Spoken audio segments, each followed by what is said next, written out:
E aí pessoal, beleza? Nós vamos falar hoje sobre dízimo, a importância do dízimo e das ofertas. Mas antes, se inscreve no canal, ative o sininho e deixe nos comentários se você tiver mais alguma informação sobre o assunto, se você quer saber mais sobre o assunto, o que você quer saber mais sobre o assunto.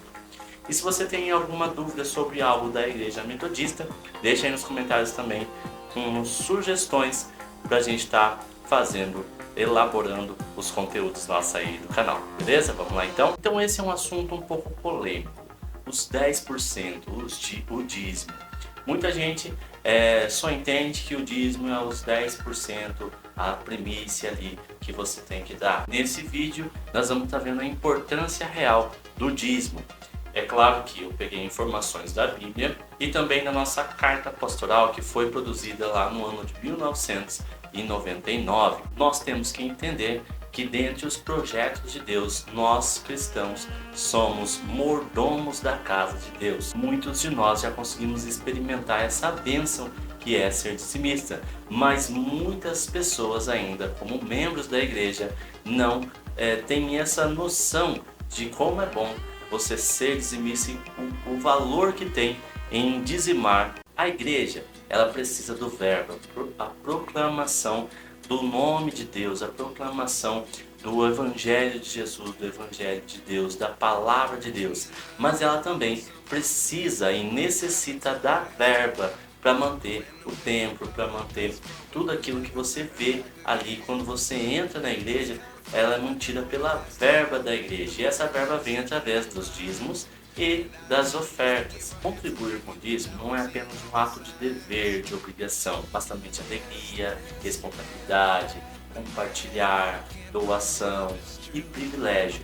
Vamos ver lá em Malaquias 3:10 que diz assim, ó: trazei todos os dízimos à casa do tesouro, para que haja mantimento na minha casa, e depois fazei prova de mim nisto, diz o Senhor dos Exércitos, se eu não vou abrir as janelas do céu e não derramar sobre vós uma bênção tal até que não haja lugar suficiente para recolher-lhes. Malaquias 3:10. Em 1 Coríntios, no capítulo 29, versículo 14, diz assim, ó: tudo vem de ti, e nós apenas te demos o que vem de tuas mãos. Tudo vem de Deus e nós apenas devolvemos 10% para as obras de Deus. Nós vivemos numa época onde é difícil falar de dízimo, é difícil falar de dinheiro dentro da igreja, isso é um tabu.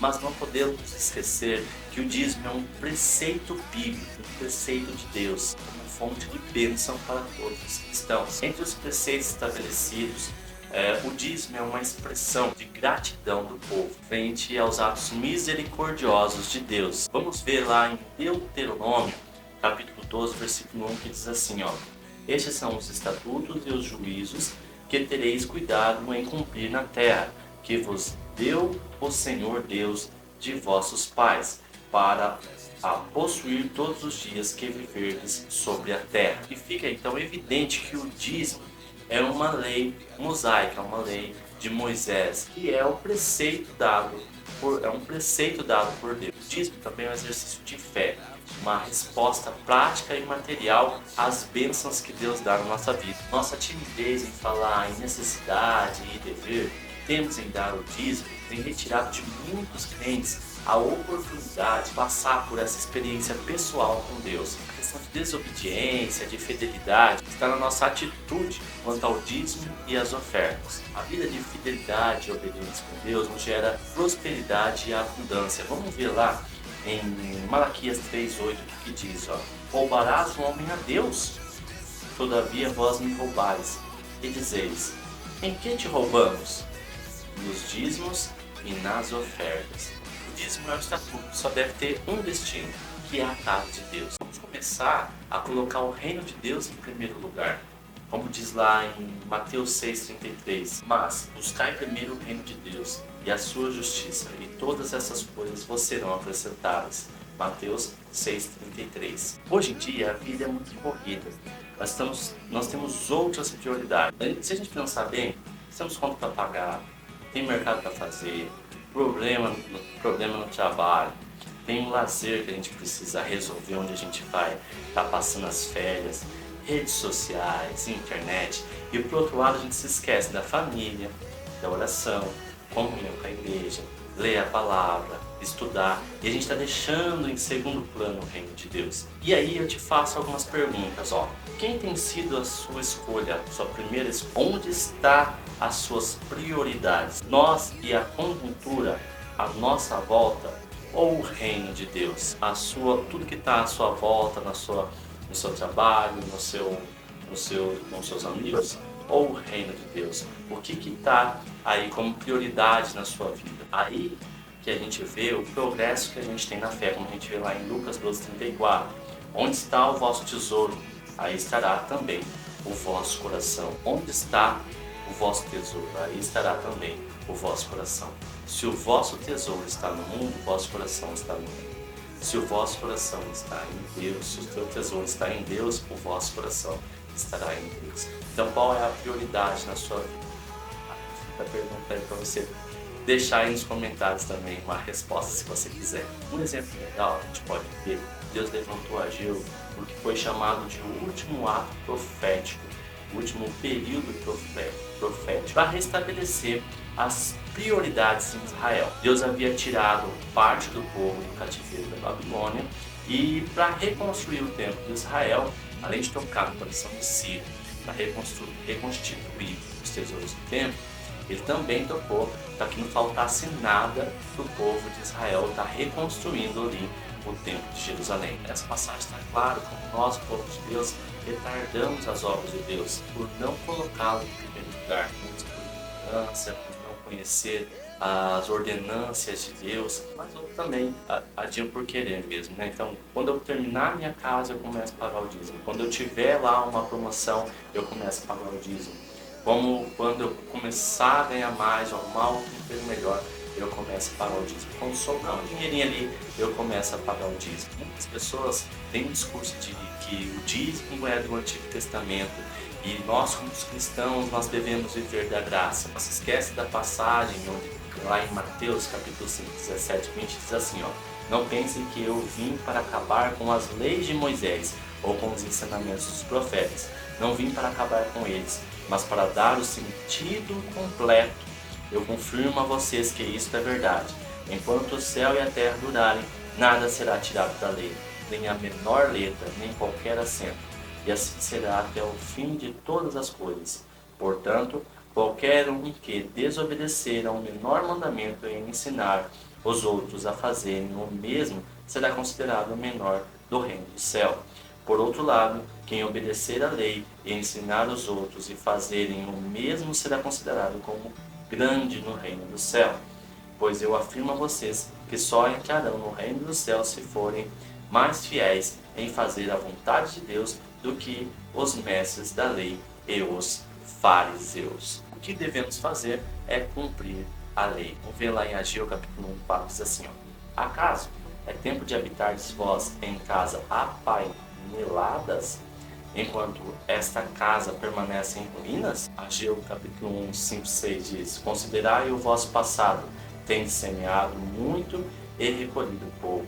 É tempo de amadurecer na caminhada da fé, reconhecendo onde temos investido as nossas prioridades, os nossos recursos. O dízimo foi um princípio instituído aos judeus, mas ele não foi substituído como alguns pensam, ele foi aprimorado. A gente pode ver lá em 2 Coríntios 9, 5, 7, que diz assim, portanto, tive por coisa necessária exortar estes irmãos, para que primeiro fossem ter convosco e preparassem de antemão a vossa bênção, já antes anunciada, para que esteja pronta como bênção, e não como avareza.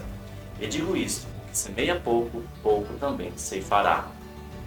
E o que semeia em abundância ceifará. Cada um contribua segundo propôs no seu coração, não com tristeza ou por necessidade, porque Deus ama ao que dá com alegria.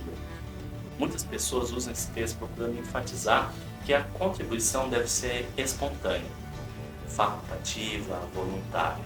Mas na verdade tem que ver todo o contexto, desde lá 1 Coríntios 16, 1, onde Paulo faz o apelo em favor a Jerusalém e diz que se fosse de acordo com a prosperidade de cada um, em função disso, Paulo volta ao assunto na segunda carta, elogiando o desprendimento dos irmãos da Macedônia em contribuir.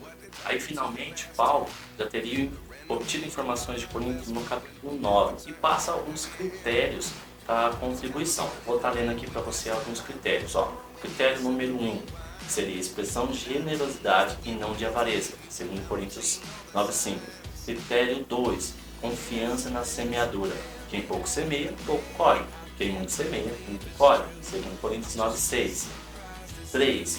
Cada um contribua segundo o seu coração, nunca com tristeza, mas com alegria, segundo Coríntios 9,7. 4. Quem contribui nesta obra, vê Deus fazer abundar em toda a graça, segundo Coríntios 9,8. 5.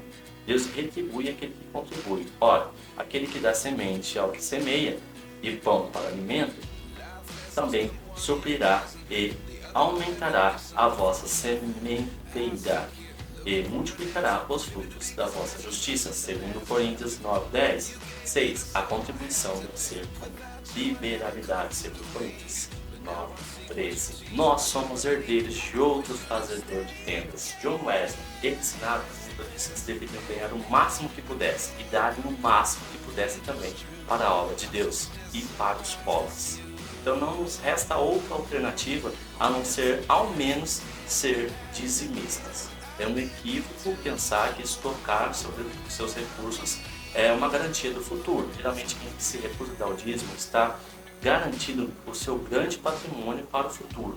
Também não é errado, né? Mas também essas pessoas têm a condição financeira de serem fiéis ao dízimo, mas preferem se preocupar com os padrões do mundo do que dar prioridade para o reino de Deus. O que temos que entender é que Jesus nos ensina a não confiar nas nossas provisões, mas sim colocar todas as nossas fichas somente em Deus. Como ele disse lá em Mateus 6:21, ele disse: onde está o teu tesouro, aí estará o teu coração. Aí eu te pergunto, onde está o seu coração? Nas suas provisões, no mundo, nas coisas que você vê aí na sua comunidade, no seu dinheirinho que você está guardando, ou o seu coração está em Deus? Na tradição deuteronomista, por exemplo, adverte que Deus Criador deseja a prosperidade para todo o povo. Espera que este lembre sempre do seu Deus, como autor de todas as bênçãos na sua vida. Você pode ver lá conforme diz em Deuteronômio 6, 10, 12. Em 1 Timóteo 6, 17 e 19, Paulo deixa claro aos cristãos que pode ter riqueza, mas mostra como deverá usá-la, ou seja, deve ser abundante, mas também dar aos pobres e repartir o que você tem com os menos afortunados. Não tem problema você ter dinheiro, ser rico, mas que essa riqueza, esse dinheiro não venha de opressões e seja usado para ajudar os mais necessitados. A mensagem bíblica pressupõe, além da pregação, no anúncio, participação na igreja, na construção da sua igreja, que a missão da igreja é, através de sua ação missionária, multiplicar sinais de poder do reino de Deus. Assim somos estimulados a compartilhar todos os nossos recursos. É urgente nossa mobilização, o dispor dos nossos bens e dons para construir o reino de Deus. Não se faz missão sem mobilização de recursos financeiros, dons, ministérios e vidas. Uma igreja precisa dos recursos financeiros para sobreviver.